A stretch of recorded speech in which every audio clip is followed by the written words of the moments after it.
नमस्कार, स्वागत है आपका। आप देख रहे हैं हमारी खास पेशकश पीली पड़ी मोहब्बत की मजार। मैं हूं आपके साथ आशा झा।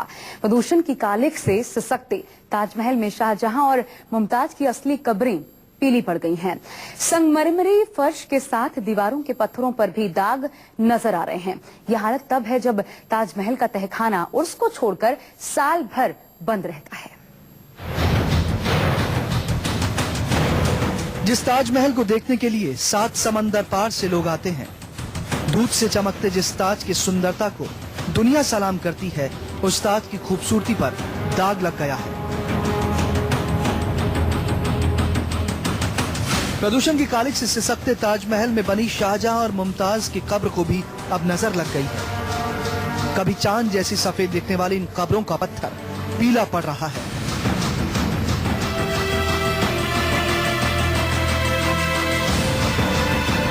ताजमहल के मुख्य मकबरे के नीचे तहखाने में है शाहजहां और मुमताज की कब्र। ये तहखाना शाहजहां के उर्स के मौके पर ही खुलता है। मंगलवार को उर्स शुरू होने पर तहखाना खोला गया तो सब हैरान रह गए। दोनों कब्रों पर लगा संगमरमर का पत्थर पीला पड़ चुका था। सिर्फ कब्र ही नहीं, फर्श पर भी पीले और काले धब्बे देखे गए। ऐसा नहीं है कि और पीली पड़ गई है। पूरा ताजमहल पे ही जो एटमॉस्फेयर का इम्पैक्ट है वो पूरे में है। और चूंकि सफाई प्रक्रिया हमारी शुरू हो चुकी है, अब ये बाहरी जितने भी हिस्से हैं जो दर्शकों को हमेशा देखते हैं, विजिटर्स को, उनके ऊपर अभी काम चल रहा है। और जैसे जैसे आगे बढ़ेगा तो सभी जितने भी पोर्शंस हैं ताजमहल के वो क्लीन किए जाएंगे। ये तहखाना साल में सिर्फ एक बार खुलता है, इसलिए कब्र पीली पड़ने की वजह प्रदूषण को नहीं माना जा सकता। ASI के अधिकारियों का कहना है कि तहखाना साल भर बंद रहता है। यहाँ न धूप आती है न हवा। यही वजह है कि संगमरमर का पत्थर पीला पड़ रहा है। वो एयर टाइट नहीं रहती तो हवा और जो भी इसके साथ में चीजें हैं, मॉइस्चर, ये वहाँ रहता ही है और ये कारक हो सकते हैं। इनके ऊपर तो विशेष जो भी है हमारे विज्ञान शाखा के लोग ही इसमें ज्यादा बता सकेंगे। ताजमहल की दीवारें भी प्रदूषण से पीली पड़ रही हैं। ASI के मुताबिक ताजमहल की दीवारों को साफ करने का काम किया जा रहा है। जल्द ही इन कब्रों को भी साफ करने की कोशिश की जाएगी।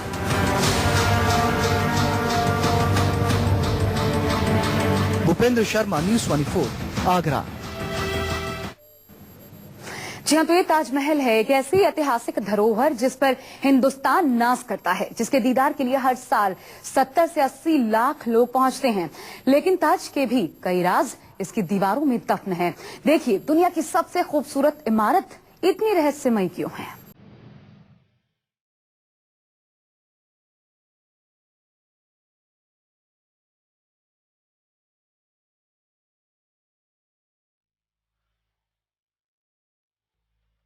पूरी दुनिया में मोहब्बत की ऐसी कोई निशानी नहीं जो ताजमहल का मुकाबला कर सके। इसकी चमक के आगे हर चमक फीकी है। एक ओर कल कल बहती यमुना तो दूसरी ओर चांदनी रात में दूध की तरह चमकती ये अजीमो शान मोहब्बत की निशानी। हर प्रेमी अपनी जिंदगी में कम से कम एक बार ताज का दीदार करना चाहता है। ये गरीबों को भी अपनी ओर खींचता है और सत्ता की ऊंची पायदान पर बैठे हुक्मरानों को भी। इतिहास में बताया जाता है कि मोहब्बत की इस बेजोड़ निशानी को मुगल बादशाह शाहजहां ने अपनी बेगम मुमताज की याद में बनवाया। दोनों की कब्रें इसी के भीतर दफन है। मुमताज जो उसकी नंबर दो की बीवी थी, उसकी यादगार में बनाया। वो उससे बहुत ज्यादा मोहब्बत करते थे। बुरहानपुर में उसकी 1630 में डेथ हुई थी, जहां वो खानजान लोधी से जंग कर रहे थे। जंग के दौरान मुमताज की डेथ हो गई और डिसाइड किया गया कि उसको वहीं दफनाया जाए। और ये पहले डिसाइड किया गया कि ताजमहल वहीं बनाया जाए उसकी यादगार में, क्योंकि मरने से पहले 2 उसकी इच्छाएं थी। एक तो आप शादी नहीं करेंगे, दूसरे मेरे लिए कोई मेमोरियल बनाएंगे। तो उसकी इच्छा पूर्ति के लिए उन्होंने पहले कोशिश की कि ताजमहल नहीं बनाएगा। यहां तक हुआ कि बाउंड्री तक उसकी बन गई थी, लेकिन बाद में पूरा के पूरे प्रोजेक्ट को शाहजहां ने शिफ्ट जिस ताज के दीदार के लिए हर साल करीब 70 से 80 लाख लोग पहुंचते हैं, लेकिन ऐतिहासिक दस्तावेजों और ताज की बनावट के आधार पर दावा किया जा रहा है कि ये मुगलों का ख्वाब नहीं, हिंदू इमारत है।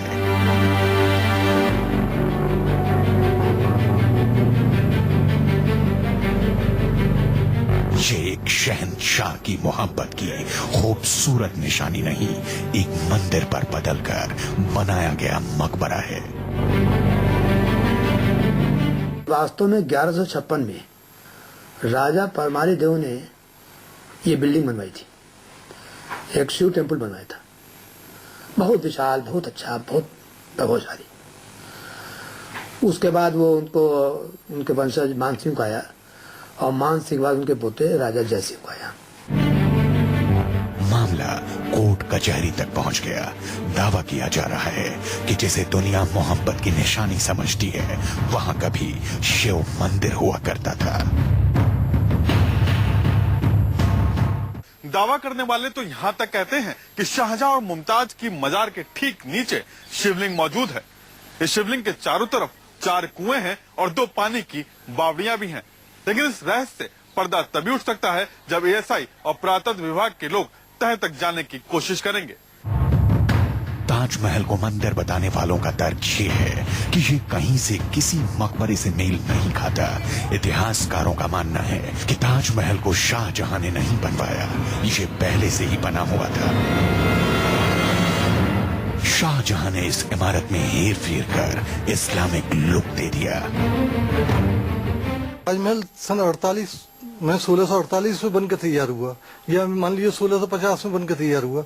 1652 में औरंगजेब ने एक खत धौलपुर से अपने बाप शाहजहां को लिखा कि ताजमहल जो है इसी जगह से लीक कर रहा है और काफी क्षतिग्रस्त है। मतलब एक बिल्डिंग बनने के बाद 2 साल बाद इतनी क्षतिग्रस्त हो गई कि उसमें नीचे से पानी गिरने लगा और वो बिल्डिंग तबाह। न्यूज 24 की टीम ताजमहल की सच्चाई जानने यमुना किनारे आगरा पहुंची तो हमारे साथ कुछ अहम ऐतिहासिक दस्तावेज लगे जो बताते हैं कि ये जमीन एक जमाने में जयपुर के महाराज जय सिंह की हुआ करती थी। ताजमहल आज जिस जमीन पर खड़ा है उसकी फर्द पर आज भी महाराज जय सिंह का नाम दर्ज है, जिसे करार के तहत शाहजहां ने अपने कब्जे में लिया था। यहाँ महाराजा जय सिंह का गार्डन हुआ करता है। उन्होंने ये कोशिश की कि यहाँ दफनाया जाए, तो इस्लामिक कंसेप्ट की वजह में ये ऐसा नहीं है कि आप किसी दूसरे की जगह में आप अपने मुर्दे दफना दें, इसलिए उन्होंने उनसे बात की राजा जय सिंह से और इस गार्डन को खरीदा और इस गार्डन के एवज में 5 हवेलियां उनको दी गई। कहते हैं कि जवानी के दिनों में इसी जगह शाहजहां और मुमताज मिला करते थे। इसी जगह पर दोनों की मोहब्बत परवान चढ़ी।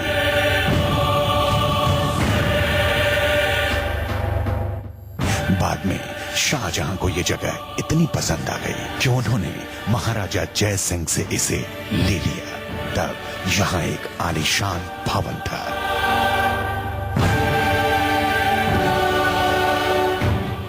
ताजमहल बनने से पहले ये राजा जयसिंह की हवेली थी या फिर तेजो महल है, इसको लेकर भी लोगों के बीच मतभेद है। लेकिन एक बात तो साफ है कि शाहजहां ने ताजमहल बनाने के लिए राजा जयसिंह से 65 एकड़ की ये जमीन 4 हवेलियों के बदले में जरूर ली थी।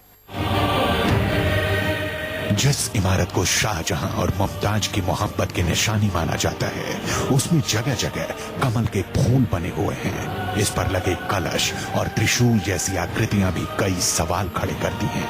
लेकिन ताज को मकबरा बताने वाले ऐसे निशान को गंगा जमुनी संस्कृति की छाप बताते हैं। त्रिशूल जो ऊपर बना हुआ है वो टर्किश मून है, उसके ऊपर पूर्ण कलश है और उसके ऊपर अल्लाह लिखा हुआ है। ये एक इंडो इस्लामिक आर्किटेक्चर आया सामने। पहले जब मुसलमान इस देश में आए, जो लोग मंदिर बनाते थे उनसे कहा गया कि मस्जिद बनाओ, तो बेसिक स्ट्रक्चर तो मंदिर का रहा, ऊपर एक डोम, एक आर्च लगाई गई। अब सवाल ये उठता है कि अगर ताजमहल मकबरा है तो फिर उसमें त्रिशूल, कलश और कमल के फूल क्या कर रहे हैं? इस मकबरे में ओम जैसी आकृति क्यों बनी हुई है? इतिहासकारों का मानना है कि ये शाहजहां के दौर से भी बहुत पहले की है।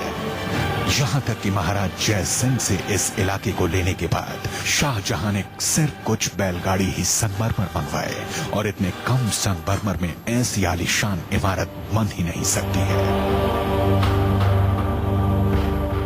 तो जो शाहजहां ने राजा जय सिंह से 230 बैलगाड़ी संगमरमर मंगवाया था, जिसका फरमान मौजूद है। तो 230 बैलगाड़ी संगमरमर में किसी भी प्रकार ताजमहल की एक मीनार भी नहीं बन सकती। वो 230 का उपयोग कहाँ पे हुआ होगा, ये हम कह सकते हैं कि जिस जो उसमें कुरान की आयतें खुदी हैं, उत्कीर्ण हैं, वो उस जगह चेंज किया गया होगा। 230 बैलगाड़ी में कुल इतना ही काम हो सकता है। इतिहासकार तर्क दे रहे हैं कि शाहजहां ने सिर्फ पुरानी इमारत में थोड़ा बहुत बदलाव कर उसे एक नई शक्ल दे दी, इसलिए ताजमहल में ब्रेक के बाद स्वागत है आपका। आप देख रहे हैं हमारी खास पेशकश। तो आखिर मकबरे को महल क्यों कहा गया?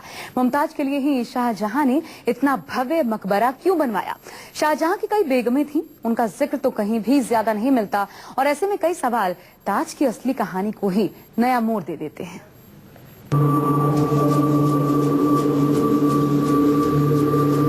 शाहजहां से लेकर औरंगजेब के दौर तक किसी ने भी शाही दस्तावेज में ताजमहल का जिक्र नहीं किया। अफगानिस्तान से लेकर अल्जीरिया तक किसी भी मुस्लिम देश में एक भी ऐसी इमारत नहीं है जिसे महल के नाम से पुकारा जाता हो।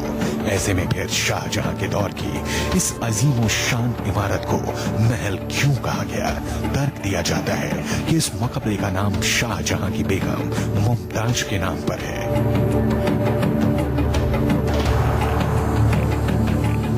ऐतिहासिक दस्तावेजों में भी मुमताज के दफनाए जाने का कहीं ठोस जिक्र नहीं है। इतिहासकार कहते हैं अगर मुमताज की याद में इतनी बड़ी इमारत खड़ी की गई तो फिर उसके दफनाने का शाही जिक्र भी जरूर होता।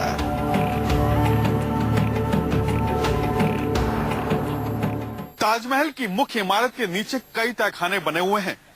कुछ लोगों का दावा है कि यहाँ पर 22 कमरे हैं, जबकि कुछ लोग 14 कमरे होने की बात करते हैं। ऐसे में रहस्य और गहरा जाता है कि अगर शाहजहां को मुमताज की याद में मकबरा बनाना था तो फिर नीचे कमरे क्यों बनवाए गए? क्या ये किसी आर्किटेक्ट के डिजाइन का नमूना था या फिर राजा जयसिंह के तेजो महल मंदिर के बने हुए कमरे? ताजमहल में इस्तेमाल की हुई लकड़ी की जांच के आधार पर दावा किया गया कि ये इमारत शाहजहां के दौर से करीब 300 साल पुरानी है। ये 10वीं 11वीं शताब्दी में बना था, क्योंकि एक सज्जन है आगरा के ही, उन्होंने जो है, उनका नाम है श्री के पांडे, उन्होंने जो है ताजमहल के पीछे के दरवाजे की लकड़ी छीलकर अमेरिका भेजी थी और वहां से उस पर रिपोर्ट आई कि ये लकड़ी जो है 850 साल पुरानी है।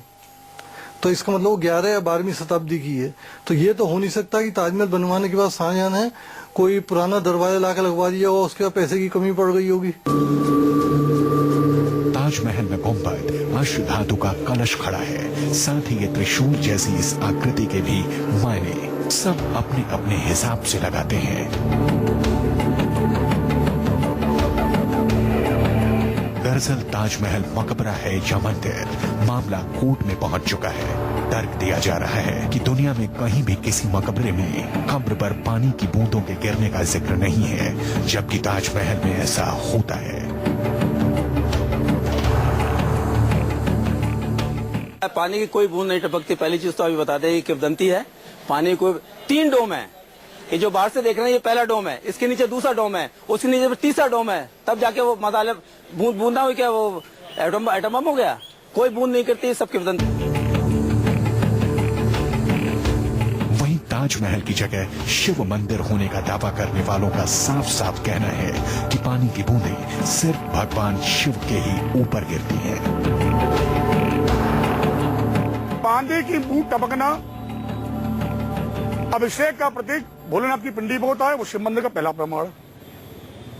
शंख, त्रिशूल, नारियल, कमल, ये हिंदू प्रतीक हैं, वो आज भी ताजमहल में उपस्थित हैं।